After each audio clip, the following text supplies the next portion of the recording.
May mga nagsasabi na matatawag lang daw na tunay na babae at complete woman ang isang babae kapag naranasan niya ang panganganak.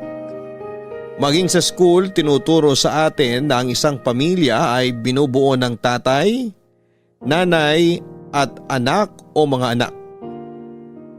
Ikaw, masasabi mo ba na ang pagkakaroon ng anak ang batayan ng tunay na babae?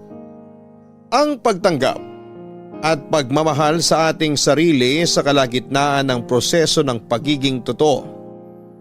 Yun na siguro ang pinakamataas na antas ng respeto. Importante na may respeto tayo sa ating mga sarili. Sa buhay ng babae, kapag sinunod mo ang lahat ng may patakaran, may pagkakataon na baka naman ikaw ang mapag-iwanan. Kilalanin natin ang ating kabarangay na si Tere. Sundan natin ang kanyang kwento ng buhay, pag-ibig at pag-asa. Dito lamang sa nangungunang Barangay Love Stories. Dear Papa Dudut, una po sa lahat ay hayaan niyong i-congratulate ko ang Barangay Love Stories bilang #1 radio program sa buong bansa. Masugid po talaga akong tagapakinig ng inyong programa, Papa Dudut. Madalas sa inyong mga kwento ay talagang nakaka-relate ako. At marami akong natututunan mula sa mga letter senders ninyo at sa inyo pong mga payo. Kaya naman nainganyo akong sumulat at naisip kong maganda rin siguro na may bahagi ko ang isang karanasan sa buhay ko. Ako po si Tere, 29 years old. Pinag-isipan kong mabuti kung aling bahagi ng buhay ko ang aking ikukwento. Naisip kong ibahagi ang isang karanasan namin ng aking asawa. Medyo maselan pero alam kong kapupulutan ito ng aral at inspirasyon ng mga makakarinig, lalo na sa mga mag-asawa, Papa Dudut. Noong magkasintahan pa lamang po kami ng asawa kong si Ruel. Nurse po ako sa isang ospital sa Singapore habang sima naman po siya. Pagkatapos ng 2 kontrata ko ay nag-decide na po kami na magpakasal. Pagkatapos po ng kasal ay hindi na ako pinayagang umalis pa ni Ruel at hindi na rin naman siya sumakay ng barko. Nagkasundo kami na magkasama kaming mamumuhay dito sa Pilipinas. Ayoko na rin talagang umalis, Papa Dudut, kasi gusto ko ring matutukan ang bubuin naming pamilya. Tinuloy namin ang business na maliit na restaurant ng mama at papa ni Ruel. May edad na rin kasi ang mga magulang niya at hindi na nila kayang magpatakbo ng restaurant. Papa Dudut, sa loob ng 3 taon ng pagsisikap namin na makabuo ng asawa ko, hindi kami nabiyayaan ng anak. Madalas rin kaming tinatanong ng mama at papa niya kung kailan namin sila mabibigyan ng apo. Ngiti lang po ang naisasagot namin sa kanila. Inisip namin na baka hindi pa lang talaga napapanahon. Ayoko mang isipin pero sumagi sa isipan ko na baka may problema ako. Medyo kinakabahan ako kasi nag-iisang anak lamang po ako, Papa Dudut. Parehong wala na rin ang mga magulang ko at hindi masyadong malaki ang angka namin. Karamihan sa mga kamag-anak ko ay hanggang 2 ang mga anak. Sa side ng papa ko, 2 sa kapatid niya ang walang anak. May matatandang dalaga at binata pa. Pero sa pamilya ng asawa ko ay 4 silang magkakapatid. Pangatlo sa magkakapatid ang asawa ko. Yung ate at kuya niya may mga pamilya na at may mga anak na rin. Bunsong lalaki na lamang nila ang wala pang asawa. Papa Dudut, hindi na kami buwabata kaya lakas loob naming pinag-usapan na kumonsulta na sa doktor. Inandaan namin ang aming mga sarili para kung talagang may problema ang isa sa amin, nakahanda kami at magagawa ng paraan. Papa Dudut, pagkatapos naming sumailalim sa ilang mga test, doon na nagsimulang dumating ang mabibigat na sitwasyon na kinaharap naming mag-asawa.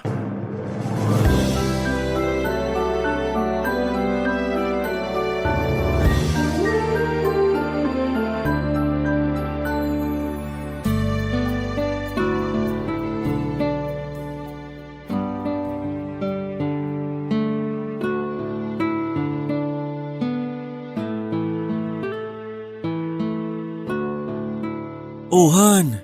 Akin na nga yung kamay mo. Grabe, Han. Nanlalamig at pinagpapawisan ng mga kamay ko. Oo nga. Ano ka ba? Relax ka lang ha. Nandito ako. At saka kaya natin to. Nag-usap na naman tayo na kung ano man na maging resulta, magkasama natin haharapin yon. Walang iwanan. Ewan ko ba, Han? Hindi mawala ang kaba ko. Parang gustong bumaliktad ng sikmura ako sa sobrang takot at kaba.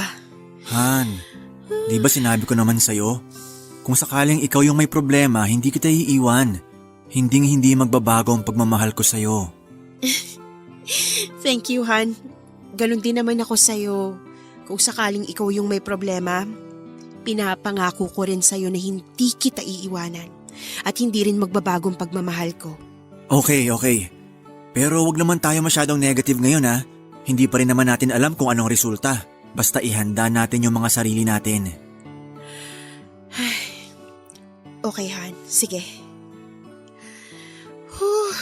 Kinakabahan pa rin talaga ako, Han. Okay lang ang kabahan. Pero wag din nating alisin yung pag-asa sa maganda at maayos na resulta, Han. Oh, ayan na pala si Doc. Hi, Doc. Good morning po. Good morning po, Doc. Good morning. Sige, maupo kayo. Thank you, Doc. Salamat po. Nandito na pala sa table ko yung results. Okay, Ruel and Teresa. So, ito na yung results ng mga test ninyo.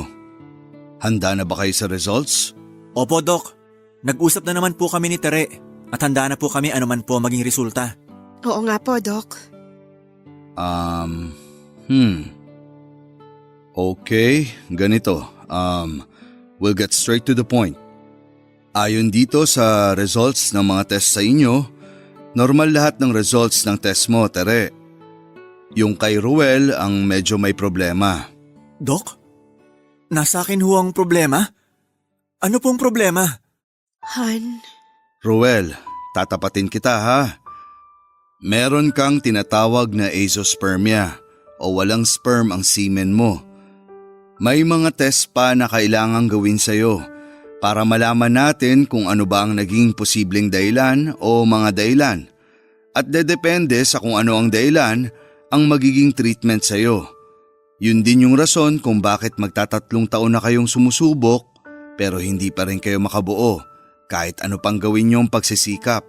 So nasa akin palang problema, Doc? Baog pala ako? Ano yun, Doc? Wala na akong pag-asa magkaanak? Hindi ko na mabibigyan ng anak ang asawa ko? Ibig sabihin, hindi na kami makakabuo ng pamilya. Han. Hindi naman sa ganon, Ruel. Huwag kang mawala ng pag-asa. Kasi may pag-asa pa kayong magkaanak. May mga paraan. Meron tayong tinatawag na Assisted Reproductive Technology o ART. Ito yung mga paraan para ma-overcome ang infertility. Isang halimbawa niyan ay yung IVF. IVF, Doc? Yes, yung IVF or in vitro fertilization. Ito yung procedure kung saan pagsasamahin ng egg cell mula sa babae at sperm cell mula sa lalaki sa isang laboratorio. Ngayon, yung pinagsamang egg cell at sperm cell, magiging fertilized egg yon. Tapos, i-inject yon sa uterus o sa bahay bata ng babae. Now, bukod sa IVF, meron din namang surgical procedure o operasyon. Pwede ring madaan sa gamutan. Pero gaya nga ng sinabi ko, depende sa dahilan ng azoospermia mo ang magiging treatment sa'yo. So sa ngayon, magre-request ako ng ilan pang mga test para sa'yo, Ruel, para ma-determine natin ang magiging treatment sa'yo. Salamat po, Doc. Doc. Yun pong mga paraan na yan, Doc. Usually po, magkano po inaabot?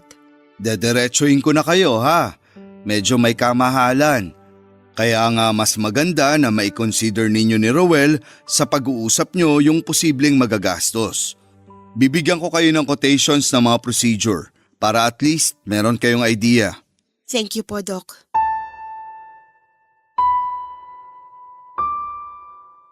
Papadudot, akala namin ang asawa ko ay handang-handa ang loob namin. Pero iba pala ang realidad. Iba pala kapag nandun ka na sa sitwasyon na nakalatag na sa harapan ninyo ang problema at katotohanan. Aaminin ko na nakahinga ako ng maluwag nung malaman kong wala sa akin ang problema. Pero hindi pala ako ganong kahanda para sa asawa ko. Nang mga oras na yon ay hindi ko alam kung paano ko siya i-comfort. Hindi ko masabing okay lang yan, Han, magkakaanak pa rin naman tayo. Ibig sabihin may pag-asa pa.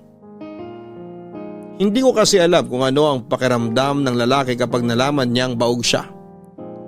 Alam ko kasi kung gaano ka-confident ang asawa ko na wala sa kanya ang problema dahil may mga anak ang ate at kuya niya. At sa pagkakaalam namin ay wala silang lahing baog. Kitang-kita ko sa mukha niya ang sakit at lungkot ng mga oras na yon. Kahit pa sinabi na ng doktor na may mga paraan pa para magkaanak kami, Papa Dudut. Pag-uwi namin ng bahay ay hindi namin napag-usapan ang nangyari sa klinik. Para kaming pagod na pagod at halos mawala na ng lakas ang mga katawan namin. Mabigat ang tinanggap naming balita sa kabila ng sinabi ng doktor na may pag-asa pa naman kami na magkaanak. Pinaalala ko na lamang at sinabi ko sa asawa ko ang usapan namin na kahit na anong maging resulta, magkasama naming haharapin yon. Pero tahimik lamang siya na humiga sa kama. Dumaan ang mga araw, hindi muna ako nagbanggit tungkol doon. Inisip ko na maaring hindi pa niya napoproseso sa isipan niya ang mga nangyari. Maging ako rin naman, Papa Dudut. Ramdam ko yung bigat ng pakiramdam ng asawa ko. Pero patuloy kong ipinapakita sa kanya na nasa tabi lamang niya ako. Sa pagdaan ng mga araw ay unti-unti kong napansin ang ilang mga pagbabago kay Ruel, Papa Dudut.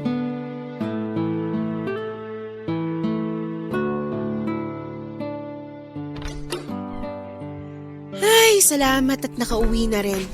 Ang daming customer kanina sa restaurant, no, Han? Grabe, nakakapagod. Magpahinga ka na muna dyan, Han. Ipag-iinit kita ng tubig na pampaligo. Pahingi din ako ng inumin. Nakalimutan kong sabihin kanina. Pagsabihan mo yung si June na ayusin yung mga case ng soft drinks dun sa likod resto, ha? Bakit? Anong problema? Hindi ba niya nakikita na nakaharang dun sa may CR? Pati yung mga pinagbalatan ng gulay basta lang nakatambak dun sa ilalim ng lababo. Milalagyan tayo ron, ah. Ba't hindi ron ilagay? Okay, sige. Kakausapin ko siya bukas. At saka isa pa, hindi ko gusto yung customer na nakausap mo kanina. Kung makatingin sa'yo para kang kakainin. Pag mga ganong customer, wag mo na kinakausap. Hayaan mong tauhan natin na makipag-usap o mag-serve sa kanila. Sino naman doon? Yung mukhang konsehal ng barangay kung makaporma. Kala mo kung sinong sikat na politiko. Han naman. Nagtanong lang naman yung customer kung may kasamang soup yung order nila. Nagtatanong. Oh, inumin mo. Ikaw naman, alangan namang tawagin ko pa yung tauhan natin para lang sagutin yung tanong ng customer. Sabaw lang naman yung tinatanong. Hindi ka talaga marunong makiramdam, no? Halatang halata naman na hindi lang basta nagtatanong yung customer eh. Parang gusto pang pumorma sa'yo. At ikaw naman, kung makatawa ka, parang enjoy na enjoy ka sa pakikipag-usap dun sa kanya. Palibhasa kasi may itsura. Alam kong nagapuhan ka. Oy, Tere, hindi ka na dalaga ha? May asawa ka na. Kumilos ka na maayos. Mamaya maging giting pa. Nagbibigay ka rin ng motibo.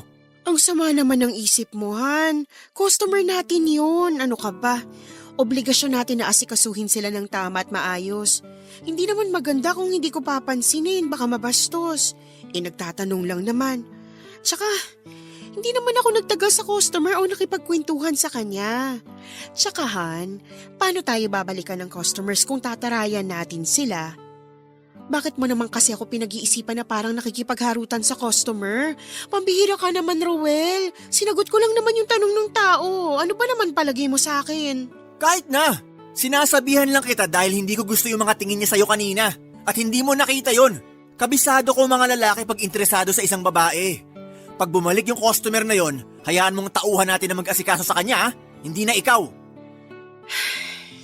Ay nako, oo na, sige na. Mag-shower ka na. Mainit na yung tubig mo, isusunod ko na lang yung tuwalya mo doon. Ihahanda ko na rin yung damit mo.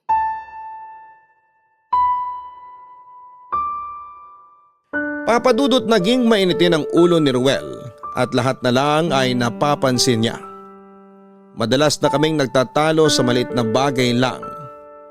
Napansin din niyo ng mga tauhan namin sa restaurant dahil kahit sila ay nasusungitan na rin ni Ruel. At yun nga, pinagsesalosan niya ang mga lalaking customer namin. Palagi niyang binibigyan ng kahulugan ang pagtatanong at pakikipag-usap nila sa akin. Minsan tuloy ay hindi ko na alam kung saan ko ilulugar ang sarili ko para makaiwas sa mga customers naming lalaki. Mapatingin lang, iba na ang iniisip niya. Pinakiusapan ko na lang yung mga tauhan namin na sila na ang humarap at doon na lamang ako sa kaha. May mangilan-ngilan at hindi maiwasan na customer ang dumediretso ng tanong sa akin at nakikita ko na binabantayan niya ang mga reaksyon at galaw ko. Kung minsan papadudot ay nauubusan din ako ng pasensya at nasasabayan ko ang init ng ulo niya. Tahimik na lamang ako para matigil ang gulo. Ako pa rin madalas ang nauunang buwaba at umiwas sa mga pagtatalo. Pero humihingi naman siya ng pasensya at nagsusorry sa akin kapag nakita niya na tahimik na ako at hindi ko siya pinapansin, papadudot. Halos araw-araw yon na nangyayari sa amin. Minsan napapaisip ako kung hanggang kailan ba kami magiging ganon ni Ruel. Saan kaya dadalhin ng sitwasyon namin yon ang pagsasama namin? Papadudot, alam ko na dinaramdam pa rin ng asawa ko ang kalagayan niya. Mahirap naman kasi talaga at masakit tanggapin ang katotohanan. Pero naunawaan ko naman siya. Kahit naman ako noong una ay hindi ko rin alam ang magiging reaksyon ko at kung ano ang gagawin ko, papadudot. Kahit pa nga sinabi ng doktor na may pag-asa kami na magkaanak. Hindi ko rin kaagad naisip yung gastos. Yung kalagayan ng asawa ko ang nasa isip ko noon. Hindi ko talaga alam kung paano siya aaluin. Kahit ako ay nasaktan din ako sa mga nalaman ko. Pero alam kong mas masakit ang nararamdaman ng asawa ko kaya naman nauunawaan ko siya.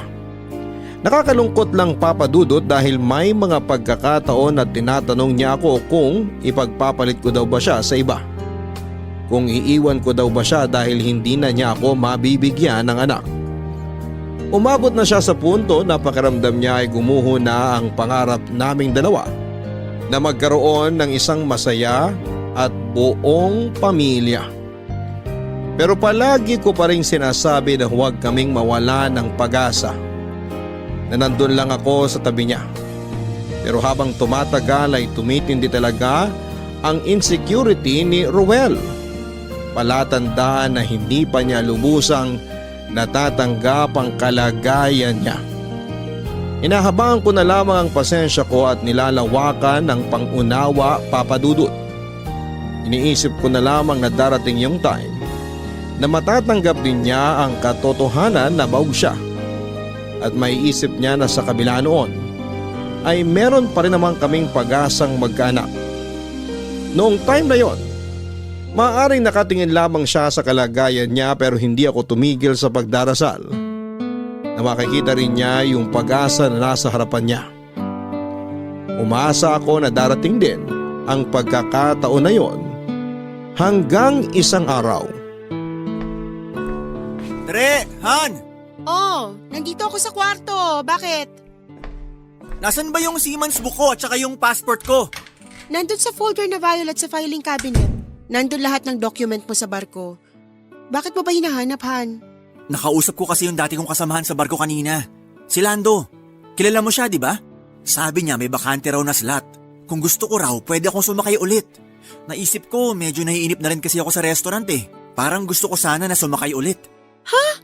Sandali lang, Han. Diba, sabi mo kanina mo lang nakausap yung dati mong kasamahan? Bakit parang hinahanda mo na yung passport at Siemens book? Pag-isipan mo munang mabuti. Sigurado ka na ba na gusto mo ulit sumakay? Napag-isipan ko na. At saka nasabi rin sa akin ni Lando na nire-request nga daw ako ng kapitan namin eh. Alam mo yung mga ganong pagkakataon? Hindi dapat pinapalampas yun. Han, hindi ba pwedeng pag-usapan muna natin? Paano yung plano nating magka-baby? Medyo matagal na rin nating hindi na pag-uusapan yun. Tapos aalis ka? Paano na yun? 1 taon at kalahati lang naman yung kontrata ko kung sakali. At saka sabi ko nga, sayang ang pagkakataon. Imagine, nire-request ako nung kapitan namin. Maganda rin kasi ang record ko. Kaya kahit halos 3 taon na akong hindi nakakasakay, okay lang. Pero Han… Tere naman eh. Hindi pa ba malinaw sa'yo? Alam mo naman na mahal yung IVF, di ba? Hindi natin kaya magbayad para sa ganung klaseng procedure. Yung kinikita natin sa restaurant sumasapat lang sa mga gastusin natin. Hindi naman kalakihan yung savings natin. At saka yung IVF na yan, para lang sa mayayaman yan. Kung magpapa-opera naman ako bukod sa mahal din, sinabi rin sa atin ng doktor na hindi 100% na sigurado yun. Hindi na rin kaya ng gamutan tong kondisyon ko. Ano pa ba gusto mong gawin ko ngayon? May iba pa namang option, 'di ba? May iba pang paraan. Pwede naman tayong mag-ampon. Tingin ko naman kakayanin natin 'yun. Ano? Magpapalaki tayo at mag-aalaga ng hindi natin kadugo? Kung ikaw kaya mo yon, ako hindi. Malay ba natin kung anong klase mga tao yung mga magulang ng batang aampunin natin? Naman. Han, napaka-imposibleng walang mamanahing ugali yun sa mga magulang niya. At gaano ka kasigurado na walang maghahabol o hahanapin ng batang totoong mga magulang niya paglaki niya?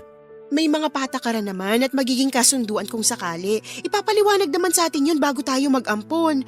Kaya hindi natin magiging problema yung inaakala mong baka may maghabol. Kahit na, ibang tao pa rin yun. Hindi pa rin natin kadugo. Kung ayaw mo sa ampunan kumuha ng bata, edi sa mga kamag-anak natin. Magtanong-tanong tayo, baka may kamag-anak kami o kayo na pwede nating alagaan at ituring na anak. Yun, kadugo natin. At ano? Ipapaalam pa natin sa kanila na baog ako? Na hindi kita kayang bigyan ng anak? Bigyan mo naman ako ng kahit konting kahihiyan, Tere. At saka isa pa, siguradong yung batang aampunin natin, aalis din sa atin at babalik sa magulang niya pagkatapos nating alagaan, palakihin at pag-aralin. Pwede ba, Tere? Ayoko nang ganon. Tsaka na natin pag-usapan yan. Basta, hindi ko kaya magpalaki ng bata na hindi natin kadugo. Tapos!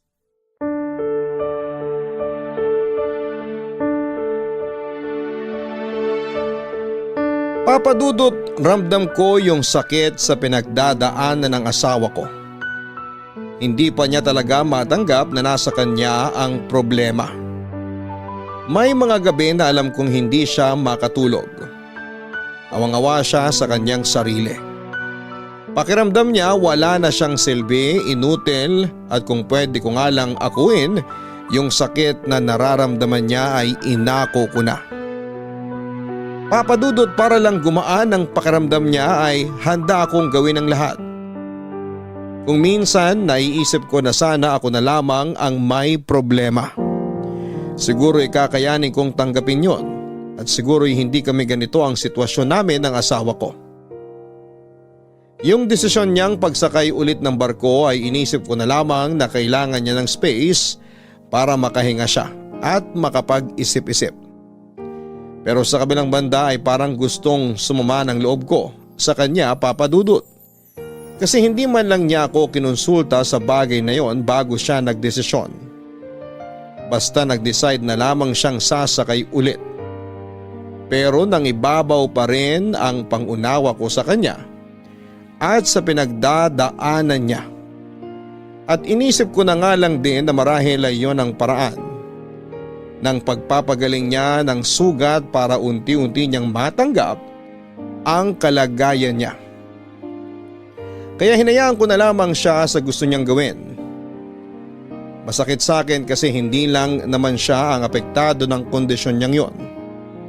Pero ayoko na muna siyang hanapan ng tamang katwiran dahil nasa panahon siya ng kahinaan at kailangan nandun ako para alalayan siya. Lumipas na naman ang mga araw at ilang buwan at hindi na naman namin napag-uusapan ng tungkol sa plano naming magka-baby. Hanggang sa bago siya sumakay ng barko. Kinausap niya ako at hindi ko inaasahan ang mga sinabi niya.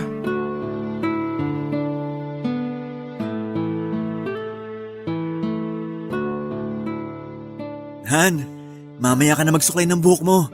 Halika, umupo tayo dito sa kama. May gusto lang akong sabihin sa'yo. Ha? Okay, sige. Ano ba yun? May pahawak-hawak ka pa sa kamay ko ha. Mukhang seryoso yan, Hana. Pero ang ganda ng ngiti mo. Ikaw talaga? Halika. Han, di ba sinabi ko sa'yo na ayoko magpalaki ng anak na hindi natin kadugo? Oo, nasabi mo nga yon. Bakit? Ganito kasi, nag-usap kami kanina ng kapatid ko. Pinuntahan ko siya sa bahay. Ayos naman yung naging pag-uusap namin. Hindi ko lang alam kung papayag ka pero sana pumayag ka kasi ito na lang ang naisip kong paraan para magka-baby tayo. Teka, anong napag-usapan nyo ng kapatid mo? Tsaka, tanging paraan para magka-baby tayo? Ano yun, Han? 1 taon at kalahati lang ang kontrata ko sa barko. Pag-isipan mong mabuti. Pumayag na ang kapatid ko, wala daw problema sa kanya. Tayong 3 lang ang makakaalam. Nasa inyong 2 ang lahat ng pagkakataon para gawin yon habang wala ako at nasa barko. Ha? Teka, Han. Hindi kita maintindihan eh. Anong sinasabi mo? Ano yung gusto mong mangyari? Han, at least yon kapatid ko. Kilala ko at kadugo ko. Hindi ako magdadalawang isip na alagaan at palakihin yung bata dahil alam kong kadugo ko siya at sa'yo rin siya manggagaling. Hindi galing sa ibang tao. Roel, teka lang ha. Alam mo ba yung sinasabi mo? Naririnig mo bang sarili mo? Pinag-isipan mo ba ng mabuti ang gusto mong mangyari? Pareho natin gustong magkaanak. Pangarap natin yun, di ba? Gusto ko na may matatawag tayong pamilya. Hindi naman natin ipapaalam sa bata na yung kapatid ko ang ama. Palalakihin natin siya sa pagmamahal nating 2. At saka isipin mo, mararanasan mo ang pagbubuntis at magiging mami ka. Roel, pero... Han, iba yung pakiramdam na sa sinapupunan mo nang galing yung bata. Promise natin, magiging mabuting magulang tayo sa kanya. Aalagaan ko at mamahalin kayo na magiging anak natin. Roel, sandali lang. Sana naman kinausap mo muna ako bago ka nagdesisyon. Pinag-usapan muna sana natin to. Sana naisip mo muna ang nararamdaman ko.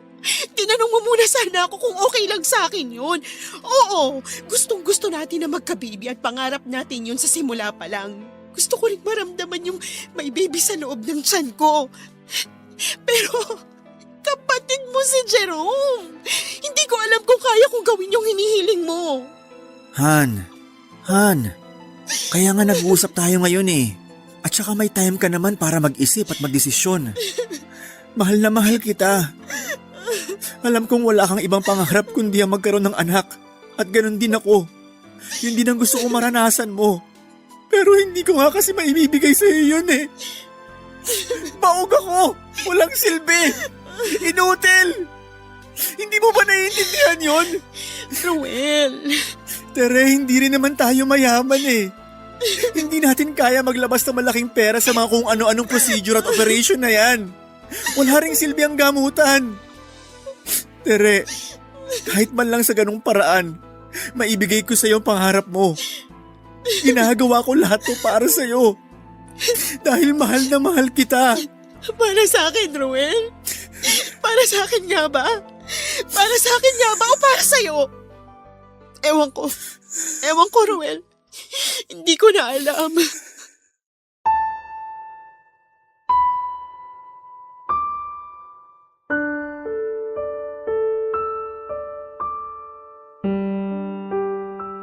Para akong binuhusan ng malamig na tubig, Papa Dudut. Hindi ako makakilos sa kinakaupuan ko ng mga oras na yon.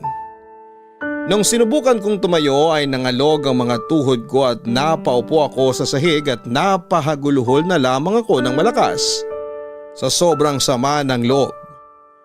Pakiramdam ko ay para niya akong ipinamimigay sa iba at hindi man lang niya naisip yung mararamdaman ko bilang asawa niya at bilang babae. Nagagalit siya sa akin kapag may kausap akong ibang lalaki at binibigyan niya yon ng maling kahulugan. Tapos heto at gusto niya akong sumiping sa ibang lalaki. At ang masakit pa, Papa Dudut, hindi lang sa kung sinong lalaki, sa kapatid pa niya. Makasarili ang naging tingin ko sa kanya noong time na yon. Buong magdamag akong gising at pilit kong hinahanapan ng magandang dahilan ang gustong mangyari ng asawa ko. Umahanap ako ng mas mabigat na dahilan. Kailangang mas mabigat yon kesa sa bigat ng nararamdaman ko, Papa Dudut. Hindi rin kasi mawala sa isipan ko yung saya sa mga mata niya habang kinukumbinsi niya ako sa ideya na yon. Nagtatalo ang isipan ko. Hindi ko rin maintindihan kung bakit nilalabanan ng isip ko ang nararamdaman ko. Para bang yun na yung oras na matagal ko nang hinihintay. Ang makita ko sa kanya yung pag-asa. Yun na ba yung inaasahan kong pagkakataon? Gustong gusto kong sunggaban yung pagkakataon na yon na nakita kong tanggap na niya ang kanyang kalagayan at gusto niyang mapunan ang inaakala niyang kakulangan niya. Mahal na mahal ko ang asawa ko, Papa Dudut. Masakit pero pilit ko siyang inunawa. Hanggang sa nakalis na si Ruel, nagtatalo pa rin sa isipan ko. Hindi pa rin ako makapagdesisyon. Maraming gabi kong pinag-isipan ang kahilingan niya. Sa tuwing nag-iisip ako ay parang hindi matanggap ng isip ko yung pagdadaanan ko. Napakaraming tanong sa isipan ko, Papa Dudut. Una, sisiping ako sa kapatid ng asawa ko. Kakayanin ko bang gawin yon? Pagkatapos naming magsiping ay paano? Kung mabuntis ako ay paano? Dadalhin ko ang sanggol sa loob ng 9 na buwan sa sinapupunan ko na alam ko sa isipan ko na hindi ang taong mahal ko ang ama. Nasaan ang moralidad ko? Anong mararamdaman ko? Anong mararamdaman ni Jerome? Anong mararamdaman ni Ruel?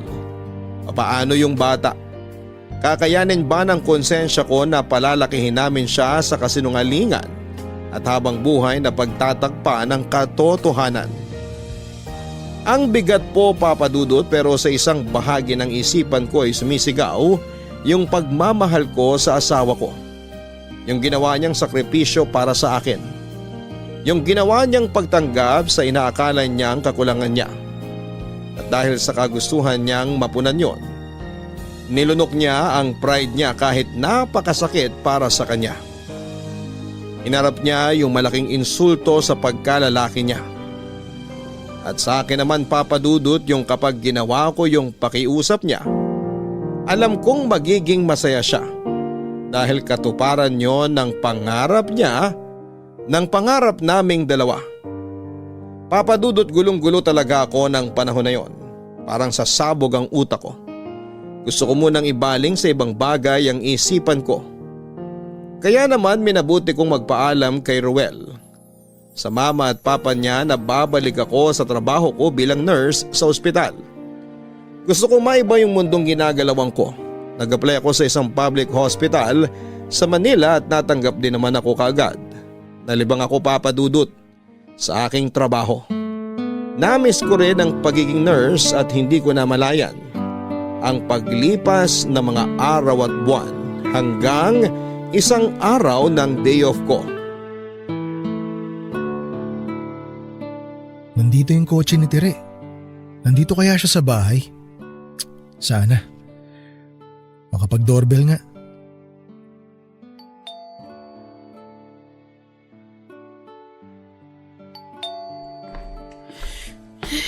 Sino kaya yun? Silip nga sa bintana. Si Jerome pala. Papapasukin ko ba? Bahala na.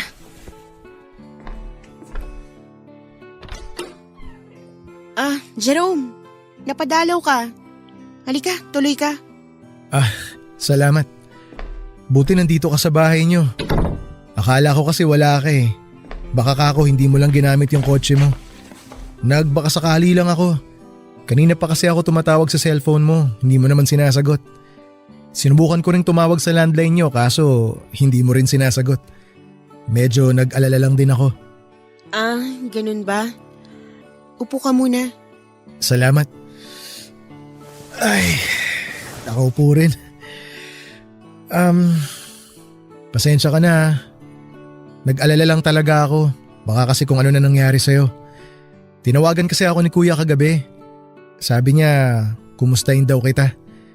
Tinanong niya kung tinawagan mo na raw ba ako at kung nagkausap na raw ba tayo. Ang sabi ko hindi pa. Kaya pinapunta niya na ako ngayon.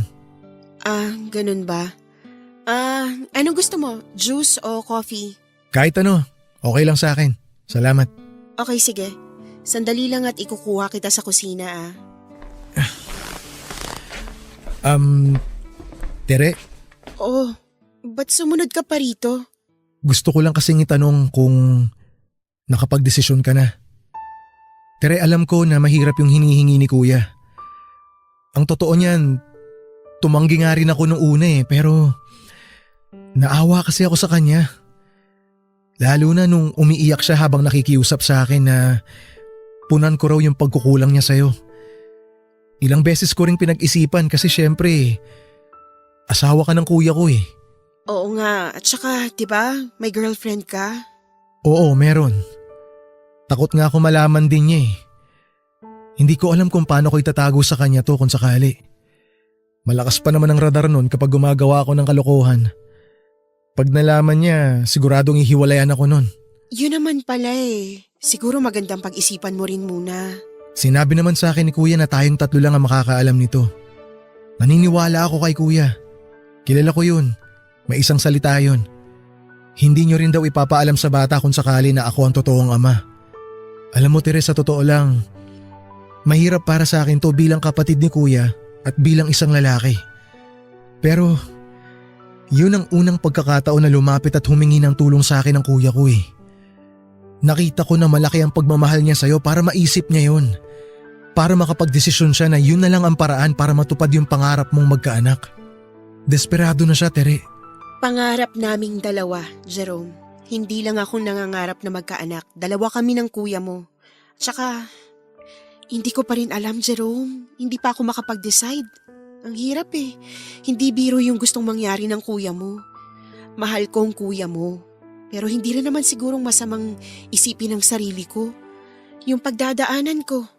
At ako magdadala sa bata ng 9 na buwan. Naiintindihan naman kita, Tere .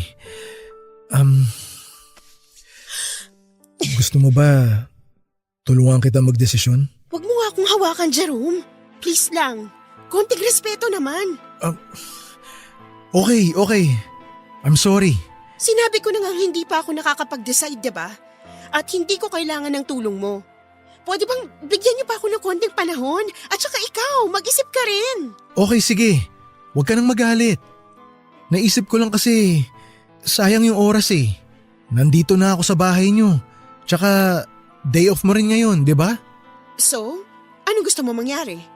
Baka kako, pwede na nating gawin para matapos na to. Para hindi na tayo mahirapan. Tsaka isipin mo, isang gabi lang ang sagot sa problema niyo ni kuya. Tumahimik ka nga. Hindi mo ko kailangang madaliin. At hindi ikaw ang magdedesisyon. Teka, Tere! Umalis ka na, Jerome! Labas! Pero… Sabi ng labas Lumabas ka na! Tsaka na tayo mag-usap! Okay, sige. Hindi mo naman ako kailangan ipagtulakan. Aalis na ako. Lalabas na ako. Tawagan mo na lang ako kapag handa ka na. Pero sana, maisip mo yung saya na maibibigay mo kay kuya. Pahalagahan mo sana yung sakripisyo niya. Tsaka pahalagahan mo rin sana yung dahilan kung bakit siya nagsasakripisyo para sa'yo. Umalis ka na!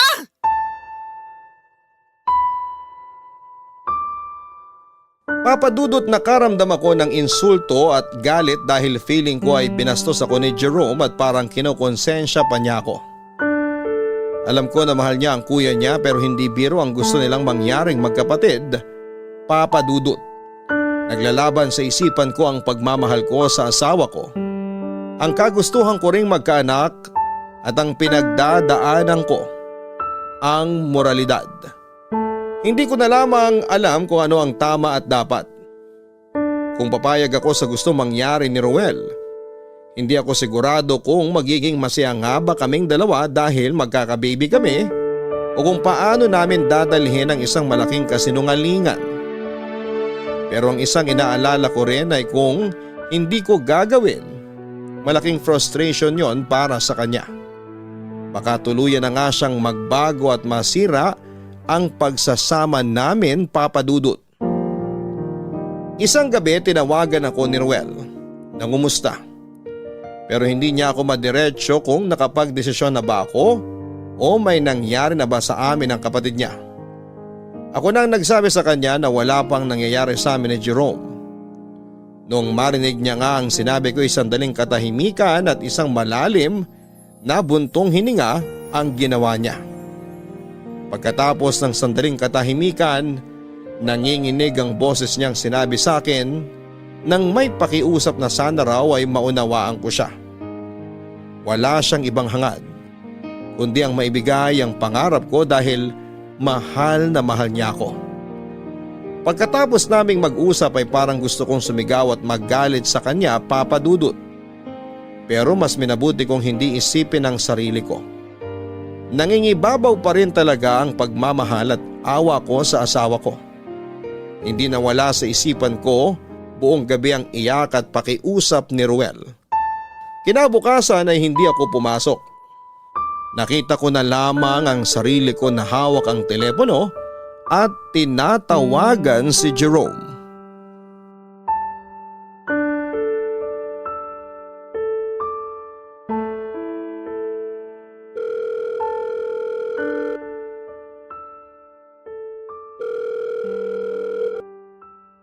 Hello?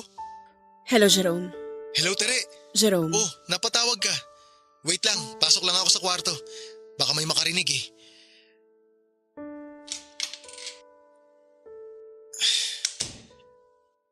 Ayan, sandali upo lang ako sa kama para mas komportable. Buti tumawag ka. Sakto off ko ngayon sa office. Wala rin kaming usapan na magkikita ng girlfriend ko ngayon kaya wala akong gagawin. Ano, nakapag-desisyon ka na ba? Napag-isipan mo na ba yung proposal ni Kuya? Kung gusto mo, pwede kitang sunduin dyan sa ospital ngayon. Antayin kita hanggang matapos yung duty mo para hindi ka na mahirapan bumiyahe. Dinner time. Dito sa bahay. Okay, pero wala ka bang pasok ngayon o hindi ka pumasok? Anyway, sige, walang problema sa akin. Diretso na ako dyan mamayang dinner time. Diyan na ako sa bahay niyo tutuloy. Magdadala ba ako ng pagkain o order na lang tayo? Pa-deliver na lang tayo siguro para walang abala. Sa tingin mo? Magdadala na rin ako ng wine para mas okay. Promise, Tere. Mabilis lang yon. Sisiguruhin kong hindi ka...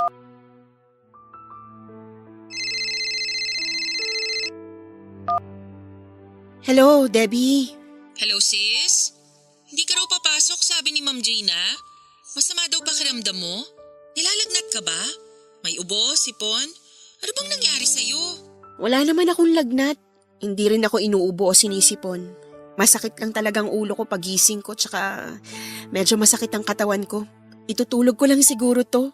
Mamaya okay na ako. Ganun ba? Naku baka tumuloy sa lagnat tapos trangkaso yan ha? Uminom ka na ba ng gamot? Oo, nakainom na ako ng gamot kaya medyo bawas na rin yung sakit ng ulo ko. Buti naman. Kailangan mo ba ng kasama? Pwede ako mag-undertime mamayang after lunch para masamahan kita dyan. Magpapaalam ako kay Ma'am Gina. Hindi na sis, pahinga lang to. Hindi mo na kailangang pumunta at samahan pa ako rito. Sakit lang ng ulo to, ano ka ba? Okay lang ako. Nakakakilos pa naman ako, no? Salamat. Sure ka ha? Kasi pwedeng uwi lang ako saglit tapos kuha lang ako ng gamit sa bahay then fly na ako dyan. Hindi na nga, okay nga lang talaga ako. O sige, puntahan na lang kita mamaya pag out ko. Dadalang kita ng dinner. Naku, wag na. Okay lang talaga ako sis. Ito naman parang sira. Tsaka tumawag din ng mama ni Roel. Pupunta sila ni Papa mamayang lunchtime kaya hindi naman ako mag-isa dito sa bahay. Wow, ang sweet ng mga biyanan mo. Buti naman kung ganun. At least may makakasama ka dyan kahit papano. Oo nga eh. Sabi ko nga wag na rin silang pumunta kasi kaya ko naman.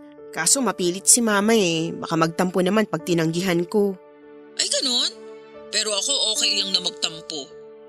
Ay, Gaga, ano ka ba? Ikaw naman kasi naiintindihan mo pag sinabi kong hindi malala tong kalagayan ko. Tsaka, alam mo naman yung konting sakit lang ng ulo. Daanin lang sa pahinga okay na. Yung biyenan ko, hindi niya maiintindihan yon kasi syempre may halong pag-aalala yon. Tapos wala pa si Roel dito. Oo na, sige na, naiintindihan ko naman. O siya sige, magpahinga ka na nga. Text mo na lang ako o tawagan mo na lang ako kapag may kailangan ka ha. O kung hindi matutuloy yung mga biyanan mo para ako na lang ang pupunta dyan. Pwede dyan na rin ako matulog para sabay na tayong pumasok bukas. Okay, sige. Salamat ulit sis ha. Tatawagan kita mamaya pag okay na ako. Tulog muna ako. Salamat ulit. Okay ka lang talaga ha? Oo nga. O sige, ingat ka. Bye! Bye. Thank you.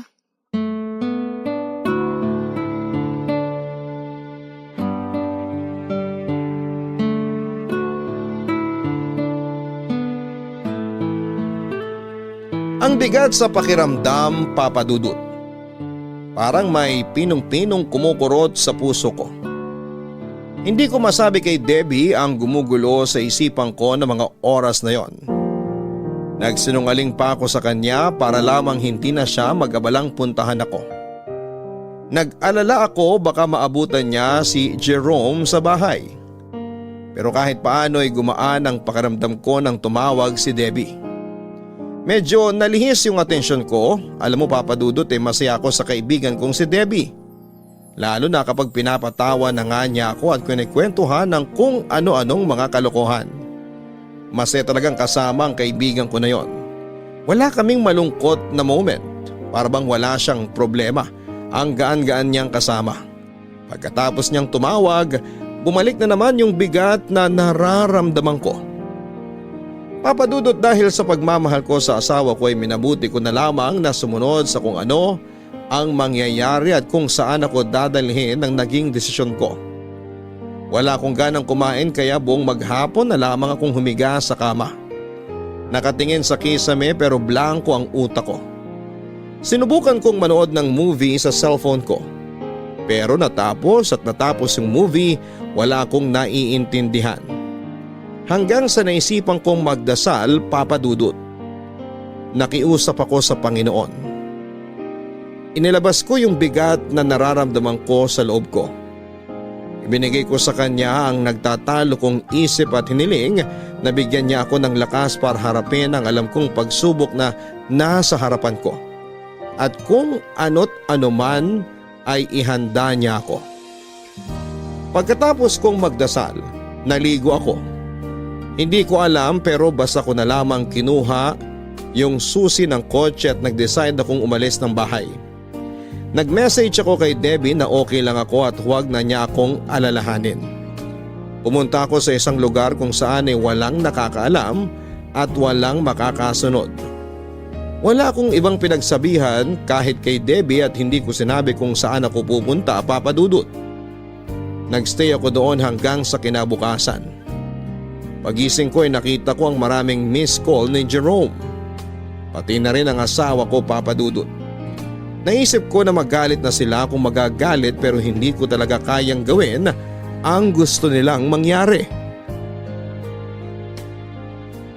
Halos isang linggo din na tumatawag ang asawa ko at si Jerome pero hindi ko sila sinasagot. Ilang beses din akong pinuntahan ni Jerome sa bahay at sa trabaho pero hindi ko talaga siya hinaharap. Nagtataka na nga pati ang kaibigan ko sa tuwing pumupunta si Jerome sa trabaho at hinahanap ako pero pinapasabi ko na wala ako kapag nakikita ko si Jerome. Hindi ko alam pero parang kumukulo na ang dugo ko. Tinubuan na ako ng buwisit sa taong yon. Hindi ko naman masabi sa kaibigan ko kung ano ang dahilan. Kaya ano-ano na lamang ang dinadahilan ko sa kanya.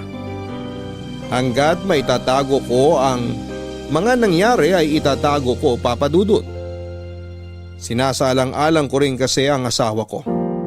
Kung sasabihin ko sa kaibigan ko baka hindi niya maintindihan at mag-iba ang tingin niya kay Ruel. Magagandang bagay lang din kasi ang nagkikwento ko sa kanya tungkol sa asawa ko. Hanggang siguro'y napagod na rin si Jerome at tumigil na rin sa pagtawag at pagbunta sa bahay at trabaho ko. Inisip ko na naiintindihan na rin niya ako. Na ayaw ko siyang makausap at alam na niya ang desisyon ko. Kaya hinayaan na niya ako. After a week ay sinagot ko na nga mga tawag ng asawa ko pero puro lang siya pangungumusta. Hindi na siya nagbabanggit tungkol sa nangyari, Papa Dudut. Hindi na rin namin napag-uusapan yung tungkol doon sa tuwing tumatawag siya. Kinukumusta na lang niya ako sa trabaho at ako naman ay puro mga tungkol sa nag-handle kong mga pasyente ang nakukwento ko sa kanya. At yung mga paglabas-labas namin ni Debbie. Binigyan ko ang sarili ko ng oras para mag-isip, magdesisyon at panindigan ang naging desisyon ko. Tuloy pa rin ang trabaho ko sa ospital, Papa Dudut. At paminsan-minsan ay binibigyan ko rin ng time ang kaibigan ko at mga kasamahan ko sa trabaho kapag nagyaya silang lumabas at mamasyal after ng duty. Pero sadyang makulit ang kaibigan ko. Halata niya sa akin kung meron akong problema o gumugulo sa isipan ko. Tinatanong pa rin niya kung may problema ako. Kahit kasi tumigil na si Jerome sa pangungulit at wala na ring binabanggit ang asawa ko, tungkol sa mga nangyari ay hindi pa rin talaga mawala sa isip ko. At paminsan-minsan ay napapatulala pa rin ako kapag naaalala ko yon. Minsan siguro yon ang nakikita sa akin ng kaibigan kong si Debbie.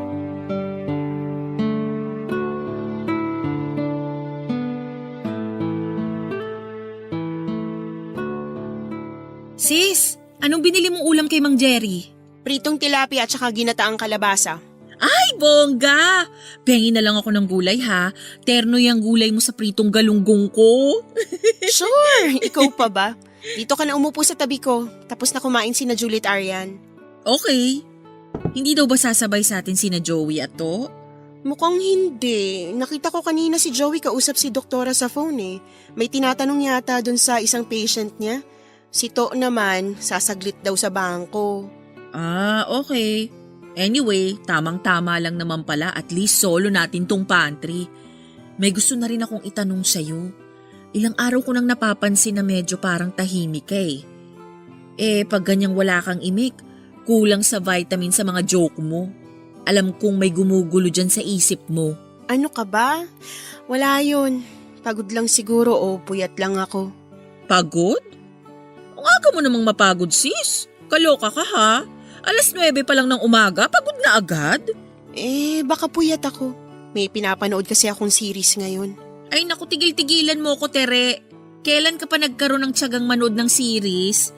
Movie nga lang, naiinip kang tapusin. At saka pag tinatanong naman kita, laging okay lang ako sis. Malakas kaya akong makakutob. Kanina nga lang, nakita kita, hanap ka ng hanap dun sa chart ng isang pasyente. Samantalang nasa harapan mo lang naman yung hinahanap mo. Naku, kung ahas yun, natuklaw ka na. Lumilipad yung utak mo sis. Kaya kung ako sa'yo, share na yan. Alam mo namang nandito lang ako, di ba? What are sisters for? Hindi nga. Sabi ka lang kung may problema ka ha. Ako nga, ultimo problema ko sa kuko, sinasabi ko sa'yo, no? Tapos ikaw, sinasarili mo yung problema mo. Hindi naman sa sinasarili. Ano ka ba? Tsaka wala na yun. Okay na. May naging problema nga ako pero tapos na yun. Okay na. Ay, ganun? Hindi ako updated. Kaloka ka ha? Kung talagang tapos na, bakit ilang beses kitang nakikita na tagusan ng tingin sa pader? Buti na lang at kahit papano, pagdating sa pasyente, nakafocus ka. Pero pag nasa station tayo, tulalay ka. Yun ba yung okay na? Tigil-tigilan mo nga ako sis ha. Ayoko ng ganyan. Pasensya ka na, Deb ha. Pero sige, kung ayaw mong i-share sa akin yung problema mo, kahit gusto kong magtampo, hindi kita pipilitin at iintindihin ko na lang. Kasi nga, baka naman hindi talaga pwedeng sabihin. Masyado yatang personal. So, itong ginatang kalabasa na lang ang pakikialaman ko. Ikaw talaga. Thank you sa understanding mo ha. Huwag ka mag-alala. One day isi-share ko rin sa'yo yun. Sa ngayon, hindi ko pa talaga kayang sabihin eh. Okay, gets ko naman yun. Basta, kung kailangan mo lang na mahihingahan, nandito lang ako ha. Anytime, sabi ka lang. Iba pa rin kasi yung meron kang nasasabihan ng mga problema. Para hindi masyadong mabigat. Oo, thank you ulit sis. Kung makita mo akong nakatulala, Pakibatukan ako para magising ako. Sinabi mo yan ha? Huwag kang gaganti pag binatukan kita. Sige na, kumain na tayo.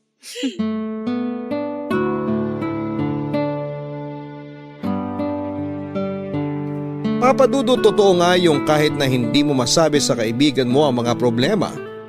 Pero yung malaman mo na handa silang makinig sa iyo at nandyan lamang sila para sa iyo, sa akin ay sapat na yon.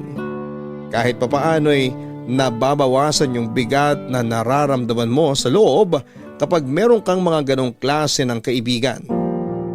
Pero yun na nga, nung time na yon, hindi pa rin talaga ako handang magsabi sa kanya.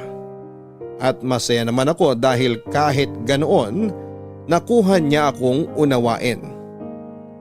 Pero paminsan-minsan ay natatawa na lamang ako kapag nagpa-follow up siya at nagpapa-update. Madalas ay tinototoo nga niya ang pagbatok sa akin at ipapaalala niya ang naging usapan namin. Magkakatawanan na lamang kaming dalawa. Nagtataka yung mga kasamahan namin pag nakikita nila si Debbie na binabatukan ako at nauuwi sa tawanan. Maya-maya nagtatanong na yung mga kasamahan namin kung ano daw ba ang pinagtatawanan namin at bakit daw ako binabatukan ni Debbie. Tawa na lang din ang sinasagot namin sa kanila. Para daw kaming mga sira, ang lakas daw ng tama namin ng kaibigan ko. Pero alam mo, Papa Dudut, masaya ako kasi kahit papaano ay may kaibigan ako at kasama na tumatawa kahit na hindi niya alam ang problema ko at sa kabila noon, nauunawaan niya ako. At palagi niyang pinapaalala sa akin na nandun lang daw siya at nakahanda siyang makinig sa lahat ng problema ko. Malaki din talaga ang pasalamat ko sa Diyos dahil binigyan niya ako ng pagkakataon na makilala ko ang kaibigan kong si Debbie. Sa sobrang busy namin sa trabaho, Papa Dudut, ay hindi ko na rin namalayan ang paglipas ng mga araw.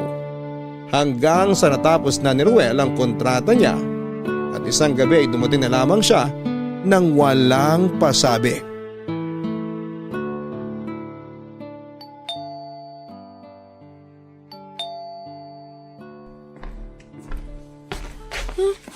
Sino naman kaya yun? Si Ruel. Han! Bakit naman hindi mo sinabi ngayon ka darating? Sana nasundo man lang kita sa airport. Okay lang, Han. Halika, pasok na tayo sa loob. Akin na yung backpack mo. Kumain ka na ba? Hindi pa. Sige, magpapadeliver na lang ako ha. Kakadating ko lang din kasi sa labas na ako kumain kanina. Okay lang. Han? I'm sorry, Han. Patawarin mo sana ako. Mahal na mahal lang talaga kita. Wala akong ibang ginusto kundi ang tuparin na pangarap nating dalawa. Lalo na ang pangarap mo. Han, alam ko naman yun. Hindi mo na kailangang sabihin pa. Alam ko rin kasing mahalaga sa isang babae na maranasan ang pag-aalaga ng sanggol sa tiyan niya ng 9 na buwan. Hanggang sa ipanganak niya to. Isa yung experience na ayokong ipagkait sa'yo dahil lang sa pagiging inutil ko. Han, naiintindihan kita. Naiintindihan kong nararamdaman mo. Pero sana kinausap mo muna ako bago ka nagdesisyon. Hindi mo dapat sinulong problema eh. Wala namang bagay na hindi natin mapag-uusapan ng maayos dahil mahal natin ang isa't isa, diba? Tama ka, Han. Naisip ko lang kasi, paano ka? Hindi na kita mabibigyan ng anak.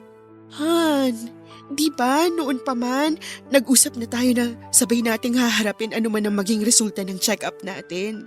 At lagi kong pinapaalala yun sa'yo. Pero hindi na itong time para magsisihan pa tayo.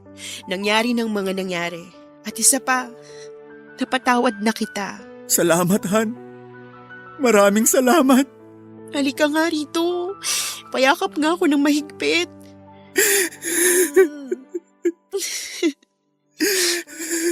Tandaan mo, mahal na mahal kita. Huwag mong isipin na mag-isa ka lang na humaharap sa mga problema. Asawa mo ko, kabiyak, kaibigan, at kasama sa lahat ng pagkakataon. Ang problema mo, problema ko rin.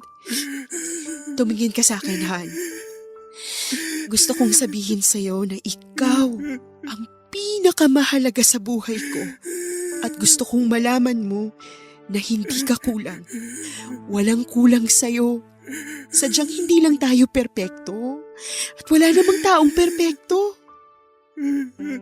Yung malaman ko na kaya mong kalimutan ang sarili mo para sa akin, para sa pangarap ko, sapat na yun. Sapat ng pagmamahal mo sa akin at pagbibigay ng halaga. At yung pagmamahal mo, yun ang kumumpleto sa akin bilang babae. At bumuo sa pagiging babae at pagkatao ko. Mahal na mahal kita, Tere. Mahal na mahal kita. I'm sorry. Sorry talaga. Han, walang perpektong pagsasama. Pero dahil sa pagmamahal natin sa isa't isa, kaya nating tumayo ng magkasama sa lahat ng pagsubok na dumarating at darating pa sa atin. Maraming salamat, Han. Salamat. Salamat sa pagmamahal mo. Sa pag-unawa mo. Sa pagpapatawad at pagtanggap. Mahal na mahal kita, Han. Mahal na mahal din kita.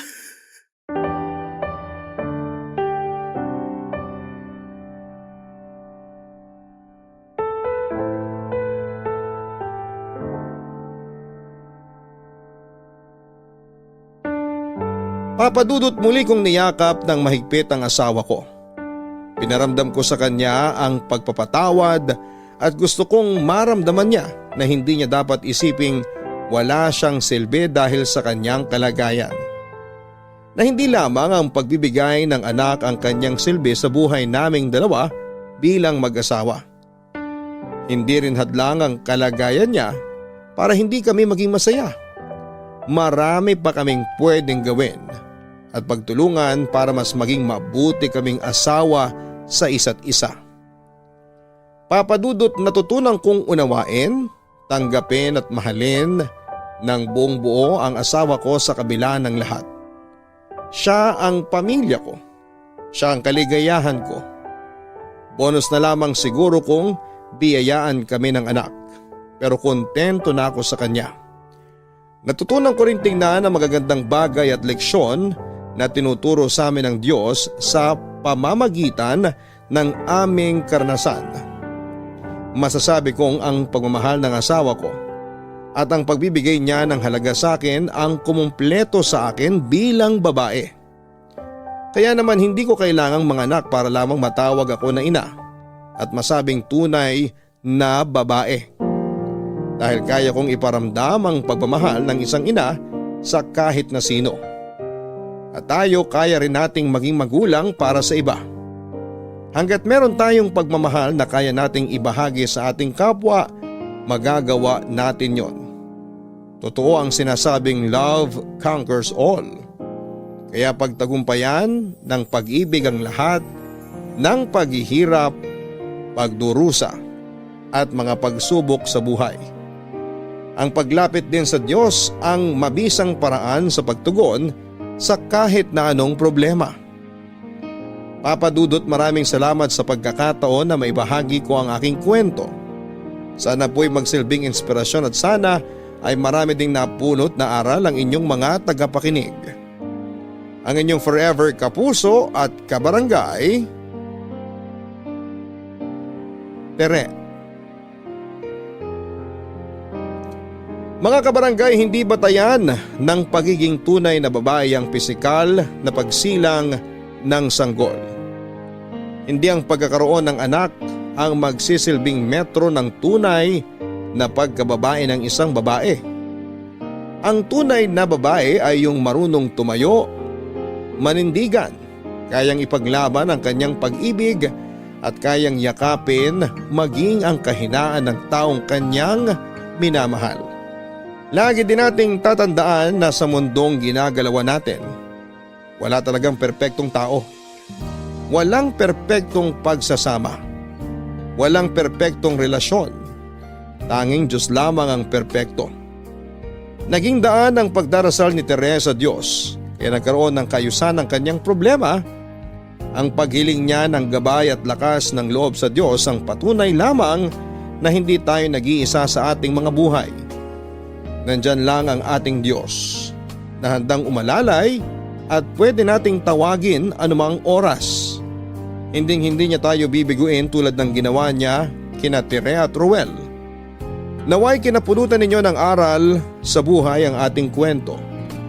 Muli maraming salamat mga kapuso't kabarangay sa inyong pakikinig sa Barangay Love Stories. Hanggang sa muli, ako po si Papa Dudut sa mga kwento ng pag-ibig, buhay at pag-asa sa Barangay Love Stories number 1. Sabay-sabay nating pakinggan ang iyong kwento ng pag-ibig, buhay at pag-asa. Ipadala lang sa barangaylovestories@yahoo.com. Nagustuhan ng iyong napakinggan? Ituloy yan via live stream sa www.gmanetwork.com/radio.